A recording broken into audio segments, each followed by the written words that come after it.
You have heard it, you have it, you have heard it, you have heard it, you have heard it, you have heard it. That's Born to Lead, and that's me, and you have heard my names, and the program is for you. And I want you to sit back and relax, and let us invite our online people who are already watching via KNR, StreamYard. Yes, and let them come on board and be part of the show. We allow everyone in this show to participate. We open up the studio for you. Come sit up with me wherever you are and then be a participant on our show. Share whatever that the Lord lays in your heart. We want to hear you. We want to get to know you better. And we want to hear your views as well as we are on show. It's so good that we've spread our wings. We are now live and kicking in Cape Town. We are now live and kicking in Joburg. We are now live and kicking in East London until every major city in this beautiful continent of us is covered with the waves of KNR, and every living being of the 6 billion people that are on earth will know that one radio station to tune on is KNR. I know what I'm saying will come to pass, and my prayer is that it should happen in my lifetime. That's why I'm reluctant to get sick and to go to hospital and to go underground. No. I just want to see KNR flooding the entire globe. Then God can release me in pleasure and remember me. Yes. I welcome those who have started streaming up. It was my way of trying to wait for you, and I'm glad that you are in already on our show today. Yes, I want to remind you as you come in that this show is mm, mm, mm,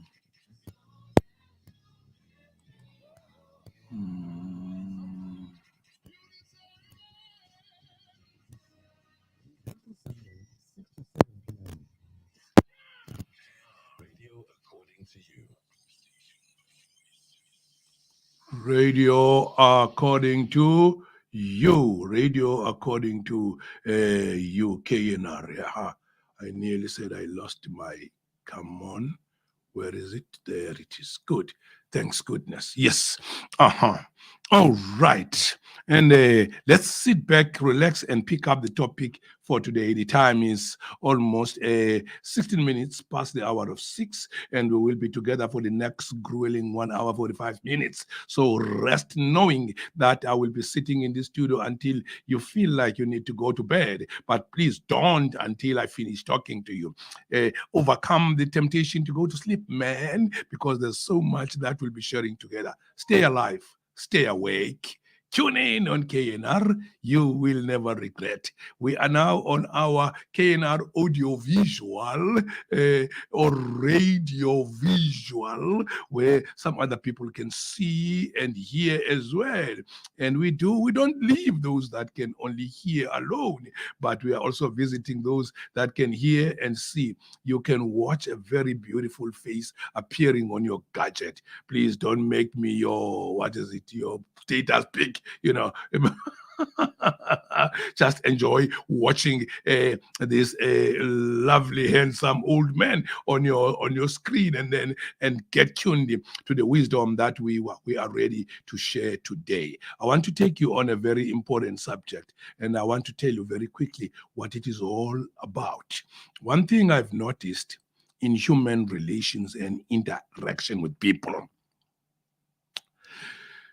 it's in the subject of relationship, is that relationship, they impact you more than anything else.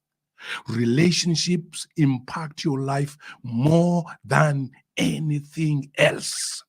You are where you are today because of some relationships in your life. Some have made a negative impact on you, and some have positively added value to make you a better person. Some other relations you have had have destroyed you and have made you very hurt and unhappy. Whatever the case is, but we need to look at relations with another eye. We need to open both of our ears and listen to this show today, where I want to sit back, relax, just like I'm beginning to take a relaxation and talk to you about the subject of relationships. But today, I want to single one string on this subject, and that string is called trust. I've heard many well meaning people, including men of God of great note and respect, and they're speaking about trust. Most of them saying, never trust a person, never trust a human being. They could even quote scriptures about trusting human beings. They could advise us that it's not wise to trust people because people can disappoint you. So live on without trusting people so that you are safer. I mean, people have said a lot of things. It's not my view that I'm sharing, but I'm just trying to pick up what I've heard as I've been growing up in my life. Even well meaning people on my life, elders and people that I held them in great and high regard, have warned me by saying, please don't be vulnerable in trusting people. People are untrustworthy. Never trust them. Your life will be a mess. In short, I have received so much lecturing, teaching, tuition, and emphasizing about not trusting. But today, I want to talk to you from a very different angle completely. I want to approach a different perspective. The program, we call it Born to Lead. So relax and listen exactly as we move on the subject that says trust, the foundation of leadership.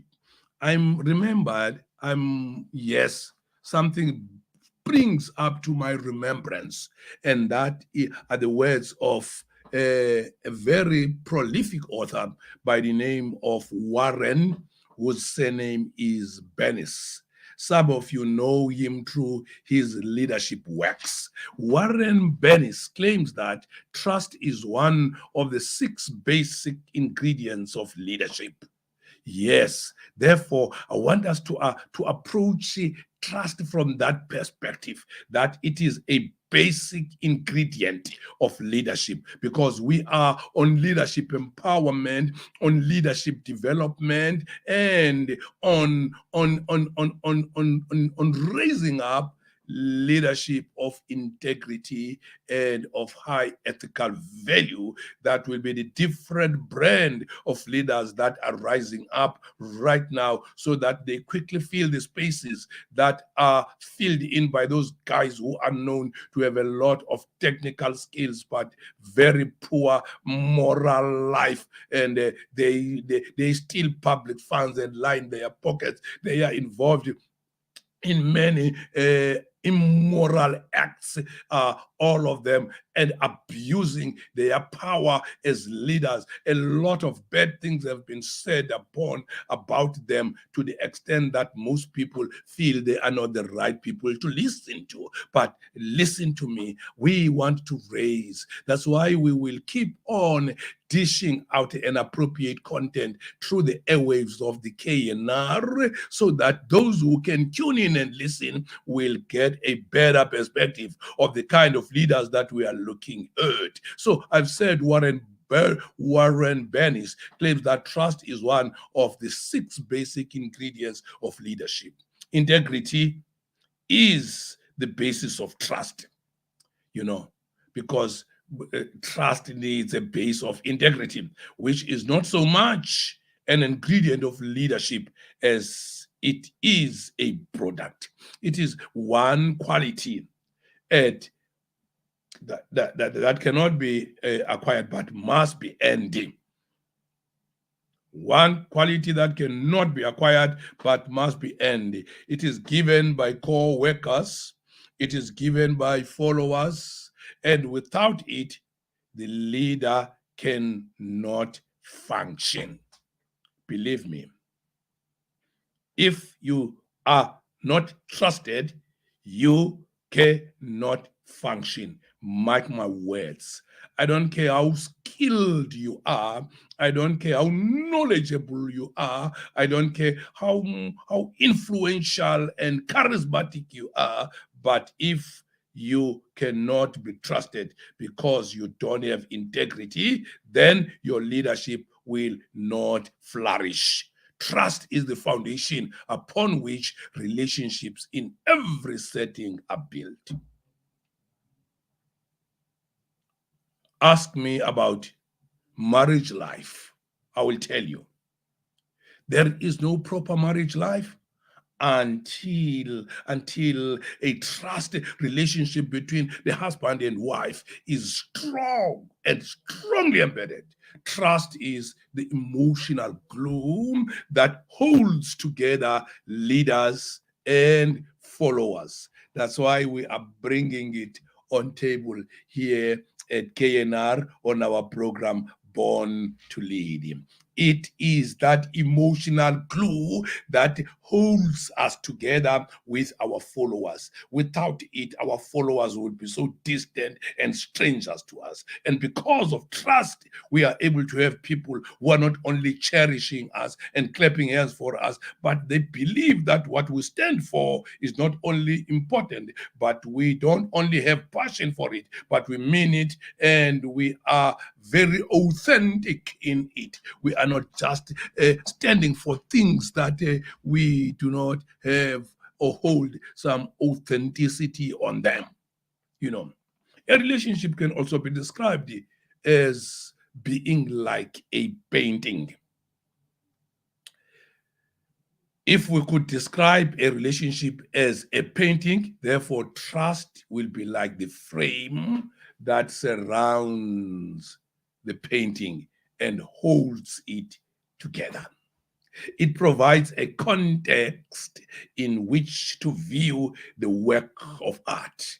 Trust defines its boundaries, and trust secures it to the wall so that it can be enjoyed. Trust provides emotional structure. Come on. I know you are listening to me, and I know you hear what I'm telling you, because it is simple, down to earth message that is meant for you to capture today. We are on a topic: trust, the foundation of leadership, and this is Born to Lead. And my name is Caesar, and we are on KNR, and we will always be here. But take this just. We're social.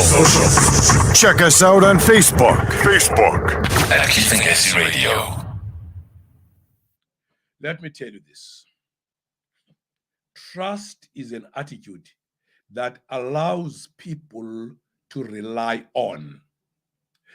Trust is an attitude that allows people to have confidence in, and trust is an attitude that allows people to feel secure about other people and things. Trust, you have picked that well. Relying implies a free choice to commit oneself to another person.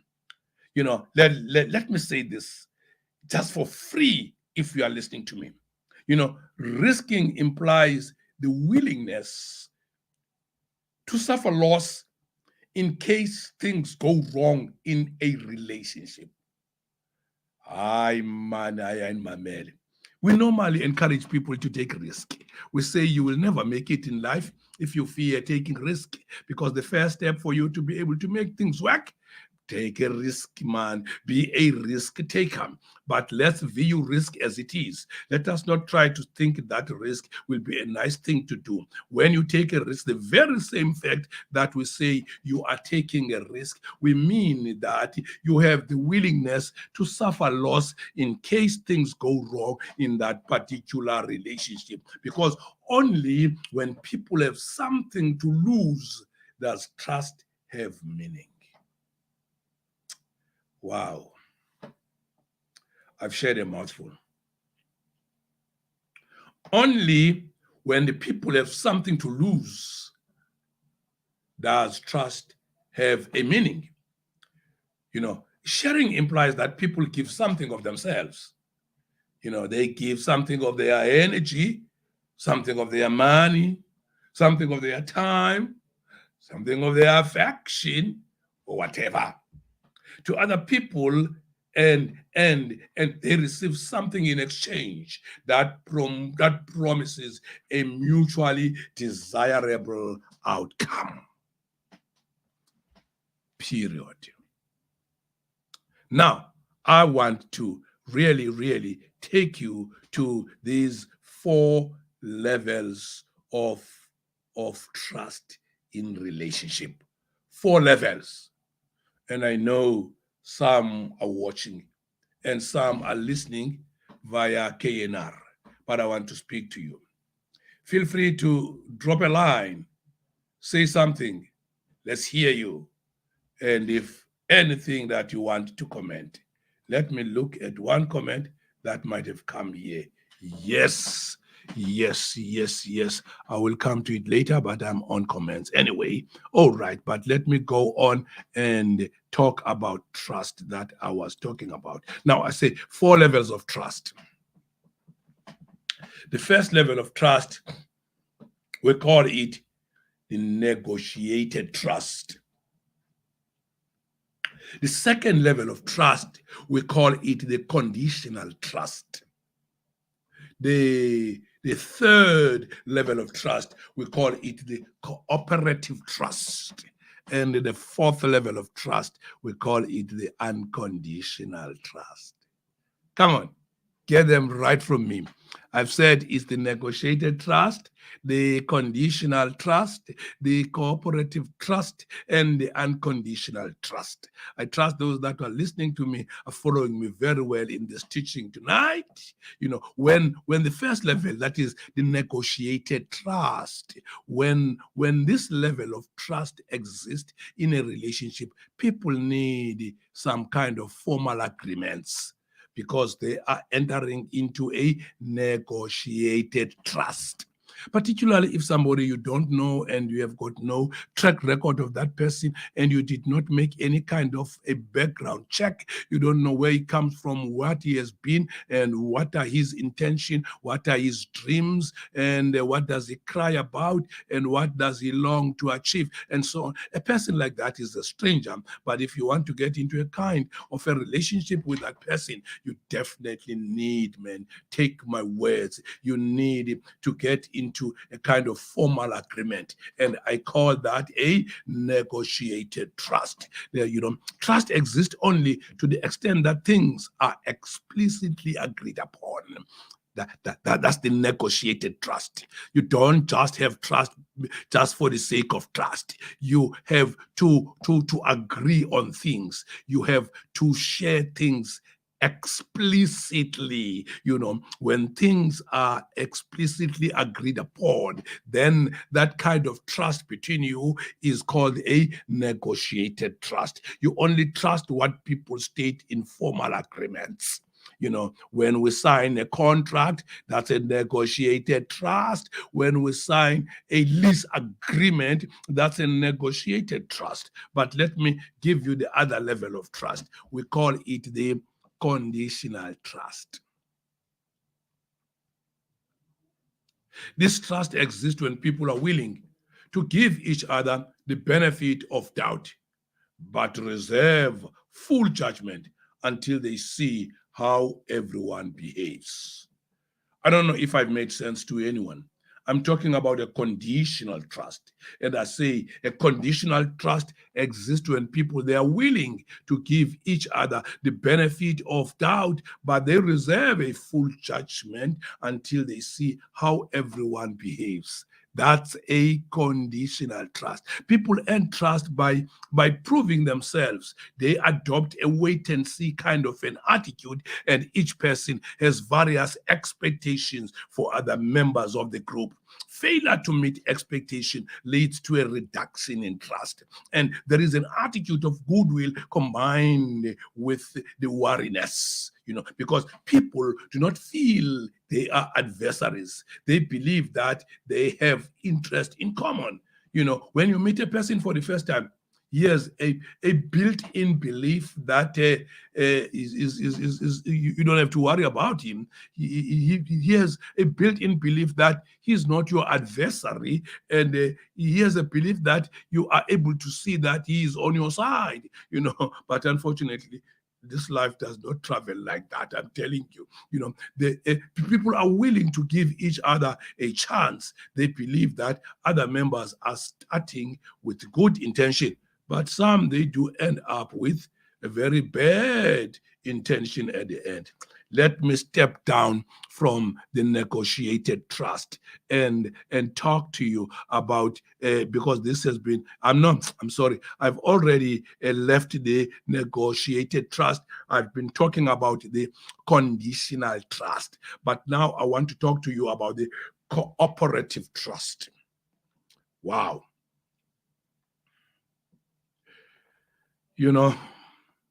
At this level of trust, I'm talking of cooperative trust. At this level of trust, people have expectation of each other. But failing to meet these expectations does not automatically erode the level of trust. It leads the person to assume that there is some misunderstanding or probably some miscommunication. Belief in other people is not easily shaken by occasional mistakes. Belief in other people is not easily shaken by occasional lapses in judgment. Belief in other people is not easily erased by what? By errors. When this level of trust prevails, that is the cooperative trust, when it pervades a partnership, each member is actively seeking ways to further understand the other and reconcile the differences. My point today is on trust, the foundation of leadership. And all of you who are listening to me and those who are watching via StreamYard, be my guest. Enjoy the show and be part of our discussion today. Wow. Let me take the last level of trust. The last level of trust, I call it the unconditional trust. The unconditional trust. I know my friends are watching and listening in Joburg. My friends are watching and listening in Cape Town. And some are listening all over the planet.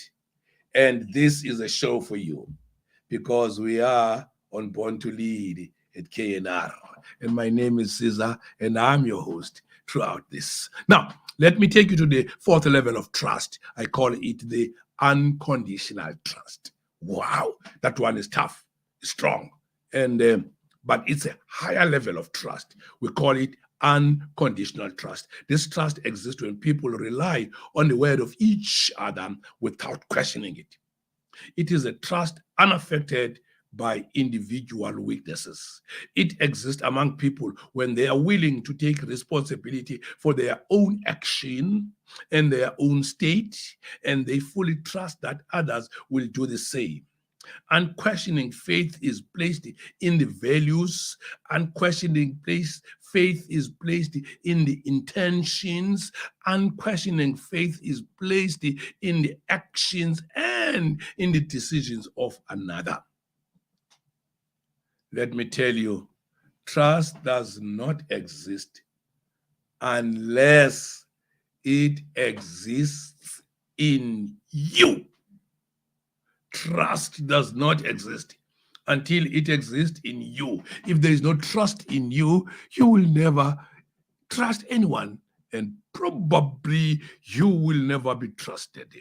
Therefore, my big question as I want to move on the discussion today, before we come to a logical conclusion, I want to ask you a question. Are you too trustful? Are you too trustful? Let me ask this question for the second time or for the third time. Are you too trustful? And then I want to tell you this. There are 6 common beliefs about trust. 6 beliefs about trust. I've just been speaking to you about levels of trust, but now I want to talk about beliefs. I said there are 4 levels, but there are 6 beliefs. There are 4 levels, but there are 6 beliefs. There are 6 beliefs about trust. Ask yourself whether you agree then see what the latest scientific evidence shows, as I will tell you, because everything that I share has been tested and has been, yes, it has been tested on proper human scales to see if it's worth the description that we give to it.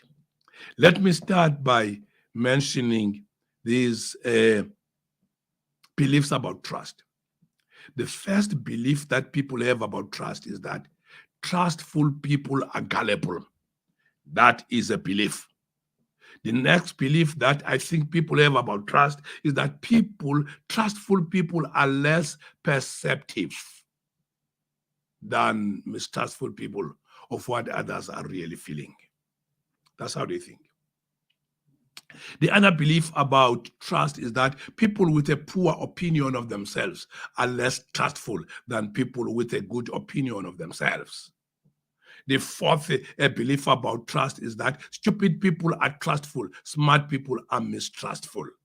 The other belief I can tell you very quickly about trust is that some people believe that trustful people rely on others to direct their lives for them, but mistrustful people rely on themselves. The last thing I want to tell you as a belief about trust is that some people believe that trustful people are more trustworthy than mistrustful people. After I've done that, I will talk to you about trust busters. That will be my talk before I end the show today. Trust busters. What it is that can destroy trust. And if the Lord is willing, I will mention up to about, amen. About what? Okay, let me see when I come to that, how many things that will cross my mind, which I will share with you. For now, allow me to talk about the beliefs that people have about trust, the beliefs that people have about trust. Allow me to check my listeners. And there's only one thumb that has been lifted up for the likes. But I could see there is one or two other people watching. Thank you very much for tuning in. Thank you for watching. I am with you. I know that others are watching via background without their names and number showing up on the screen. This is one time I know that numbers can lie. But let's go on our show and talk about trust. Now, I want to talk about the beliefs that people have about trust. The first belief I've mentioned was that trustful people are gullible. You know, to investigate this widely held belief, a clinical psychologist called Julian Rotham, he was a professor at the University of Connecticut. I don't know if you have heard of that. It's called Connecticut, a University of Connecticut. First asked a number of undergraduates who knew one another fairly well to rate each other to gullibility. Then he tested them for the trustfulness. When he compared their gullibility scores to their trust scores, he found that contrary to the popular opinion or to the popular wisdom, the trustful ones were no more likely than the mistrustful ones to seem gullible to the friends. That's a tested theory. That's a tested belief, and it was found to be unfounded. So if you believe that trustful people are gullible, tests that have been done have proved that the opposite is true. Trustful people are less gullible than people who are mistrustful.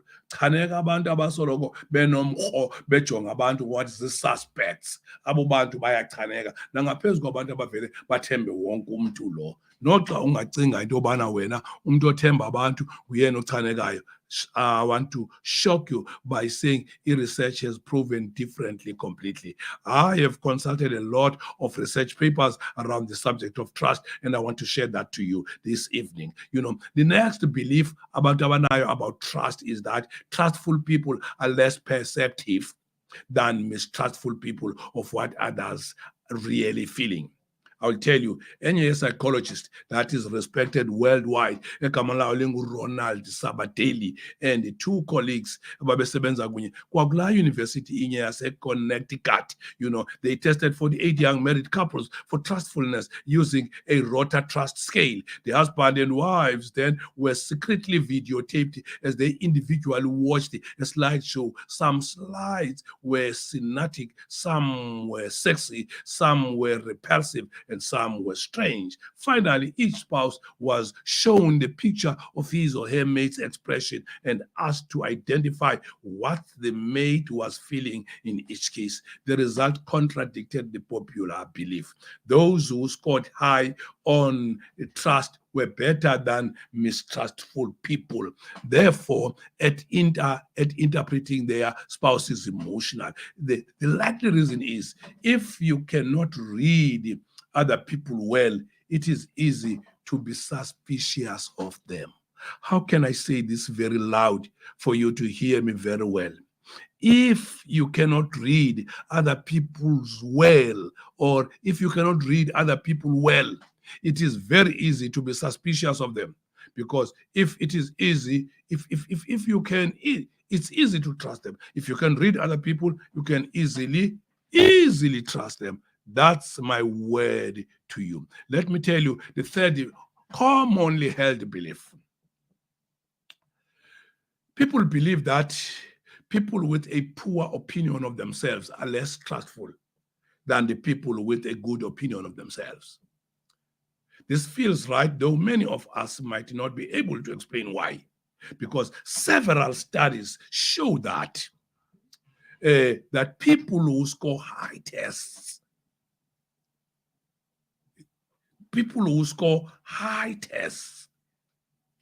I want to explain this very well. This feels right just for a moment, but studies have shown that people who score high tests for esteem score high trustfulness. Now, let me explain this very to you, and the explanation was cited in around year 1985 with a report by some psychologists who's called John Rampel and John Holmes and Mark Zama, and they were from a French university called the University of Waterloo in Ontario. Is that a person's self-esteem contribute to the extent to which he or she is willing to take emotional risk? Or more simply, those with high esteem are more likely to think well of others. Those with low self-esteem are less inclined to do so. Believe my word for that. Now, then the fourth thing I've mentioned is that stupid people, it's a belief that people have. They believe that stupid people are trustful, smart people are mistrustful. But I want to tell you this. I know you're listening. According to popular wisdom, trustful people are dumb. Intelligent people are skeptical and suspicious. And I want to tell you right now, not true. Not true. Because a research here, psychologist has proven beyond reasonable doubt that people who are wise, they are also very trustful. People who are intelligent, they are also very trustful. Therefore, evidently, being intelligent does not necessarily make one mistrustful of others, nor does being stupid make one trustful. Let me tell you the fifth one, because I want to speak to you so scientific today and digging from deep intellectual studies on the subject of trust, so that I want you to get to understand the subject we are talking about in a very intent, deep way. Trust, the foundation of leadership. The other common belief that people have about trust is that trustful people rely on others in order to direct their lives for them, and mistrustful people rely on themselves. I'm stating a common belief, and unfortunately, it is not my belief. and it is not the reality. Because to put it in other words or in other way around, these people are saying people who don't feel in control of their own lives and independent colleagues, students, or so on, for instance, or low-ranking members of the armed services are trustful because they must rely on others. But exactly the opposite is true. Listen to me. The opposite is true. Three different teams of researchers in one of the university, and I think it was the same university I mentioned before, the Connecticut University, found that people who feel controlled by outside persons and forces are relatively mistrustful. In contrast, those people who feel pretty much in charge of what happens to them, they tend to trust others. Once they feel happy about what's going on in their lives, they easily trust other people. Now, let me mention the last thing, and I'm done with the common beliefs that are commonly held by people around trust. The last common belief I could share tonight is that trustful people are more trustworthy than mistrustful people. That's a common that's a common belief. Trustful people are more trustworthy than mistrustful people. People believe so. That is how people believe. They think that the more people are trustful, the more that people will be able to be trustworthy, and so on. But I want to tell you, almost the opposite of that. An ancient Greek used to say, it's like an idiomatic expression in the ancient Greek. He who mistrusts almost should be trusted least. I agree with that more than anything I've ever heard before. Good. I wanted to come up a bit so that I speak elevated.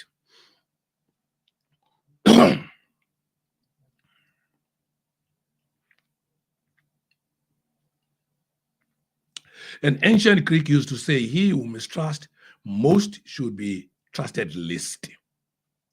Now, a scientific evidence verifies that people who trust others can be trusted more than those who are mistrustful. Oh man, take my word. This is important for you to know. It will improve your life and will improve your relationship. The scientific evidence has verified that people who trust others can be trusted more than those who are mistrustful. Let me tell you about a work of a psychologist called Geraldine Steinke in her doctoral dissertation research at the University of Connecticut. He gave volunteers a test at which it was easy to cheat, telling them that the best performer would win a cash prize. What she didn't tell them was that she had rigged it so she could tell if anyone cheated. Her findings were low trusters cheated distinctly more often than high trusting people. Urota, he once explained it by saying, if low trusters believe that other people cannot be trusted, they feel less pressure themselves to tell the truth. They may feel that lying, cheating, and similar behavior are necessary for defensive reason because everybody else is doing it anyway. General trust, whatever its risk, is a better way. Oh man, hear my word. This is where my advice comes in. Generally, trust, whatever it risk, is a better way of life than general suspicion. If you doubt that, review this evidence. Trustful people are less anxious and suffer less psychological distress than mistrustful people.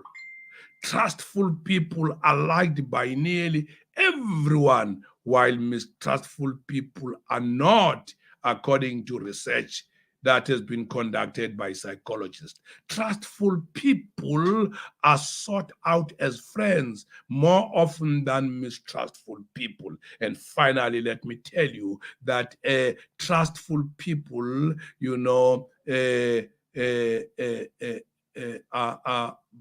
they tend to be better in health than people who are mistrustful. Let me terminate my talk by talking to you about what I call trust busters. Come on. Are you with me today? I want to talk to you on trust busters. What are trust busters? What it is that bashes trust away. I call them trust busters. Welcome to KNR, and my name is Siza. Yes. You're listening to the sound. Sound good together, huh? On KNR. Trust busters. Yes. And I want to talk on that. I know you know what that word means. Buster. It's something that bashes trust, something that pushes trust away. Trust is destroyed by breaking promises. Promise breakers are trust busters. Never promised more than you can perform. Men are alike in their promises. It is only in their deeds that they differ. Number two, trust is destroyed by talking behind people's backs. Let me tell you, whoever gossips to you will gossip of you. That's the truth, whether you believe me or you don't. Whoever gossips to you will gossip of you. I once read a poem. Unfortunately, I don't remember the author. And because I don't, I call it anonymous. But it was not written by me. It's a poem I love so much. And I want to tell you about it.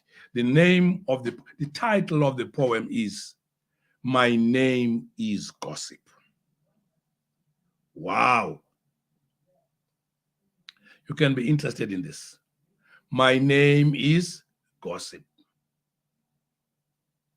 It goes on like this. My name is Gossip. I have no respect for justice. I maim without killing.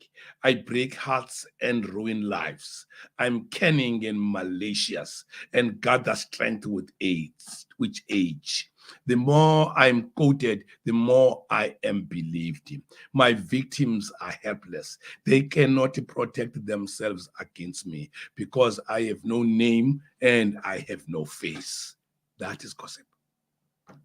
To track me down is impossible. The harder you try, the more elusive I become. I'm nobody's friend. Once I tarnish a reputation, once I tarnish a reputation, it is never the same. I topple governments and wreck marriages. I ruin careers and cause sleepless nights, heartache and indigestion. I make innocent people cry in their pillow. Even my name hisses. I am called gossip. The author, according to me, is anonymous. I know so many say, how I wish I could know this poem. The third trust buster is being judgmental or critical. Let me tell you that you have to belittle in order to little. Come on, let me put it correctly. I want you to hear me very well. You have to belittle in order to belittle. So if you want to belittle somebody, you have to belittle yourself. You have to belittle in order to belittle. You can never succeed in belittling anyone until you are first little yourself. That's the point I'm trying to make. It said the news that a married bridegroom, now that we are married, my dear, I hope you won't mind my mentioning a number of defects I've noticed about you. The other one says, not at all, dear. She replied, those defects are what kept me from getting a better husband.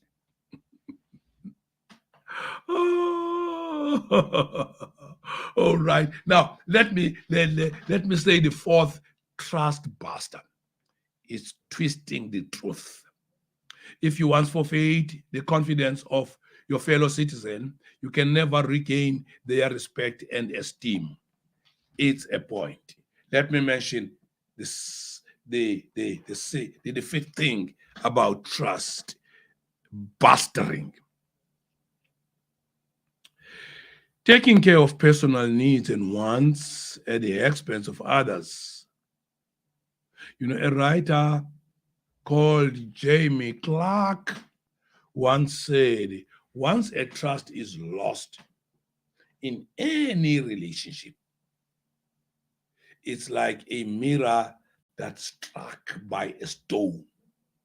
The glass shatters, and although tiny pieces can be glued back into position, the mirror always shows the cracks. They are deep, they are numerous.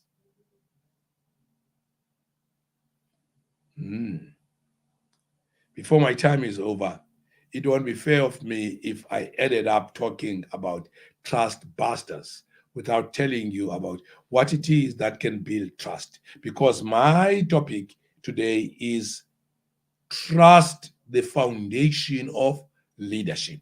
Now I want to come up with what can build trust, trust builders.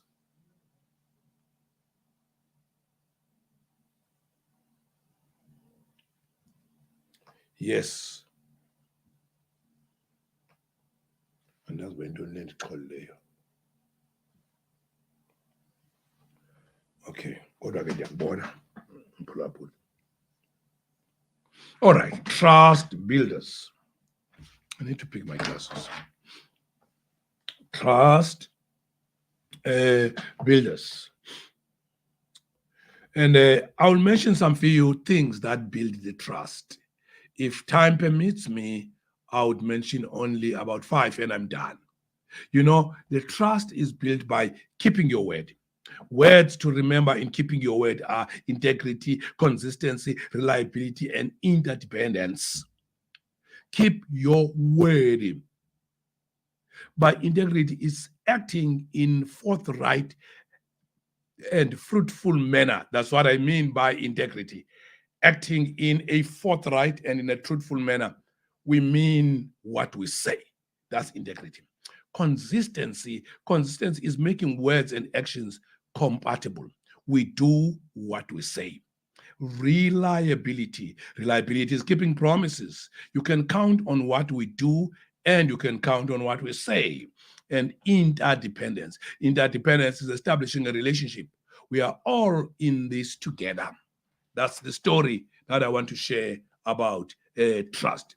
Showing respect of others is the second trust builder. Respect, to consider worthy of high regard and high esteem, it will build trust. People begin to trust a person who respects them. Now, number 3, being dependable is a trust builder. What you do speaks so loud in my ears that I can't hear a word of what you are saying. Being dependable, because effective leaders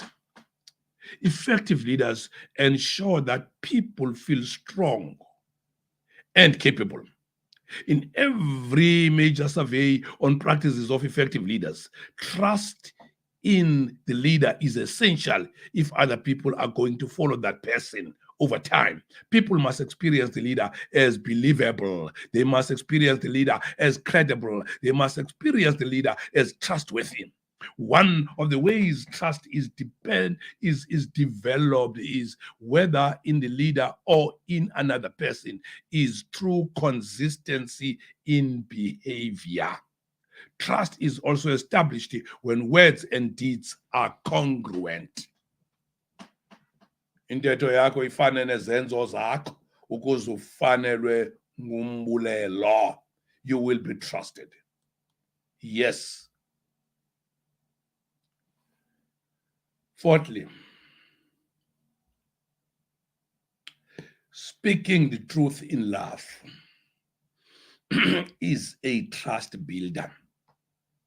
We trust people who help us discover the truth, even if it is an uncomfortable truth. Often, the shortest path to a trusting relationship crosses through some feelings of discomfort. People will trust you more when they become comfortable being sometimes uncomfortable when they are with you. The trust isn't always pleasant. Help get past their discomfort and move towards decisions that will benefit them and make them feel good. If you help people recognize the truth and deal with their discomfort, they will trust you. And maybe the last thing to say about trust builders is cultivate a trusting heart, man.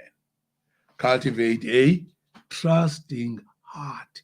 Cultivate a trusting heart, because few delights can equal a mere presence of one whom we trust utterly.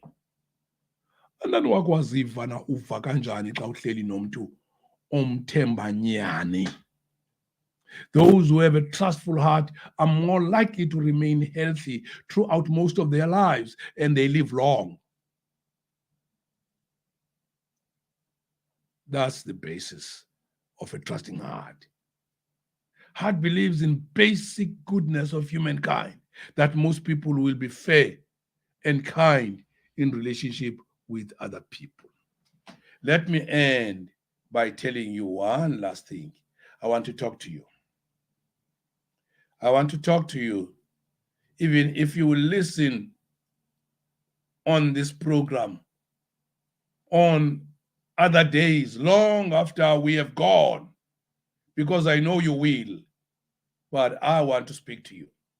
If it will happen that you listen on this program tomorrow, you will get to know I ended by talking to you. Now, this is what I want to tell you, how to rebuild a relationship when trust is gone. How can you go about rebuilding a relationship when trust is gone?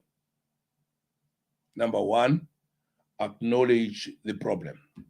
If we wabhanqa yaze yonakala le nto ibikuconnecta nomnye umuntu ngokuthembana, waqonda futhi uba awusathembekanga, trust is gone, ungaphinde wenze kanjani ukuze niphinde niconnectane. That's the powerful advice I want to give as I close my session for today. How to rebuild a relationship when trust is gone. And I said, number one, acknowledge the problem. Often when we have been deeply hurt, fear of confrontation may cause us to withdraw from the relationship, facing the offending person and verbally expressing the disappointment, the anger, and demolish the sense of trust is very important. The other person may be blind to the consequences of his or her behavior until you confront and tell that person. Therefore, acknowledge the problem. Secondly, choose to forgive. Choose to forgive. Whenever trust is broken, you have the difficult choice. The choice is either to harbor your heart. By heart ke inoba ndipela wrong okanye ndipronounce wrong eligama lithatha ukophuka kwenhliziyo. Hurt, H-U-R-T. Whenever trust is broken, you have a difficult choice. It's either you harbor your hurt and reinforce your mistrust, or you forgive the other person. That is the choice. There is no middle ground. You choose between two. When trust is lost, You have to choose whether to harbor your hate and reinforce your mistrust, or to forgive the other person. And I want to advise you today, choose to forgive. Because I'll tell you, there are three roads to travel. Three roads to travel. There is a low road, a middle road, and a high road. A low road, a middle road, and a high road. The low road is where we treat others worse than they treat us. If you do that to anyone, you are walking in a low road. The middle road is where we treat other people the same as they trust us. But the high road, which is the one road I'm inviting you to walk on it, the high road is where we treat others better than they treat us. Come on, man, catch my advice. Now, number three, if you want to rebuild a trust after it has been lost, verbally commit. I mean, saying you want to rebuild the trust is risky. The person may reject your offer with a defensive denial of wrongdoing. Worse, he or she may treat your offer with disdain. However, if you express as a sincere desire for relationship, not as a self-righteous one, I believe your commitment can be heard. It may have to be repeated and coupled with acts of love. To me, alternative lifelong mistrust is not attractive. It's worth the risk to say, our relationship is very important to me, and I want you to know I am going to work to restore it. Beautiful. Our relationship is important to me, and I want to begin to work hard to restore our relationship after it has been broken by mistrust. Number four, how to rebuild a trust when trust is lost. Risk wisely. I don't think committing to rebuild means turning off your brain. Come on, man. Don't put a switch off on your brain when you want to commit to rebuilding a relationship. Trust is built by a series of successful risks, expressing vulnerability and finding a safe response. Rebuilding trust is the same process. Consequently, it is sensible to begin with small risk. Yes, that's why I say risk wisely. Now, as I truly conclude, if you want to build a relationship after trust is lost, work together. Work together. Talk openly about those actions that are restorative. When they happen, express your appreciation for them. Work together. Let me close this session today of Born to Lead, where we have been talking on a subject, trust, the foundation of leadership. And I want to tell you, don't get lost. You are listening. We're social. Check us out on Facebook. At Keith and Casey Radio. You are listening to KNR, the radio according to you. This is Born to Lead, and my name is Caesar, and I am your host. Let me say the final thing, and I quit you on this subject. Celebrate the victory. When you're honestly working towards rebuilding trust, you will one day realize you are trusting again. It's such a gradual process that is likely to come gently to your awareness, like the dawning of a new day. When it occurs, thank God and have a feast of celebration with the person. That's worth a serious party, that your relationship has been restored again after losing a trust on each other. Allow me to say, may God bless you for now until I am with you again. But please don't leave the airwaves. I'm coming again and again. Once the hour is 60 minutes since we started, I will be coming back again on Unbounded Word, where we'll share a word for tonight. Go back, take up your clothes, get ready for the Sunday service. And it's coming right now. Unbounded Word is the service for today.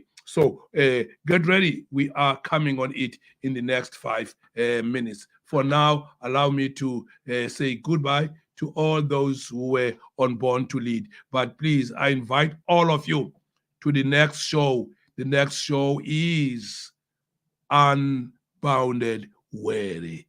Kanibambe ke le ngoma ethi ungalethemba izwi lakhe as we close.